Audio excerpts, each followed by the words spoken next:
Biyahe nga tayo ngayon mga master. Ito, palabas na tayo ng ating subdivision.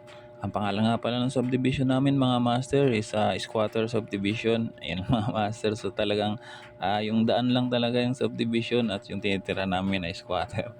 Yan, at unang pasahero natin dito mga master ay dito lang sa may Victory. So tara, pick upin na natin mga master.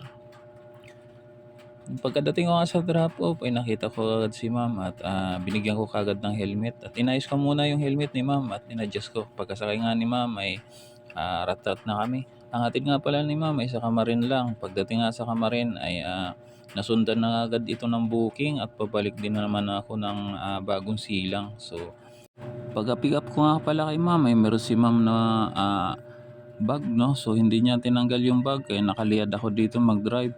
At ang hatid nga pala kay ma'am ay sa Bagong Silang mga master.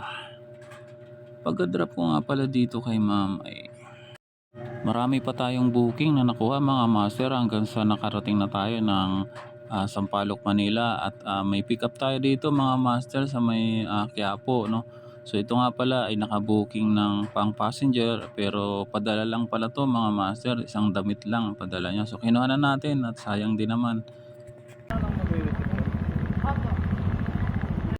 At malapit din lang naman ang drop nito mga master kaya kinuha na natin kahit padala lang to. At pagkahatid ko nga pala dito mga master ay nakaabang na agad yung magre-receive dito at kasi sinabihan ko yung nagpadala na kontakin na niya agad at mga 5 minutes lang ay nandun na ako. So kaya nakaabang na siya.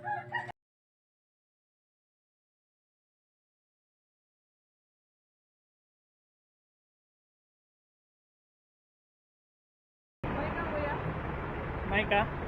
Kaya ma'am. Pagka-drop ko nga dyan mga master ay may booking na agad tayo kasi naka-auto-accept tayo ngayon mga master at ang pick up dito sa eskwelahan kay sir. No, so ngayong araw pala mga master ay marami pa tayong booking na hindi nakuha na ng video, no. So naka 16 rides tayo ngayong mga araw mga master, no. So tayo yun lang mga master. Maraming salamat. Bye bye.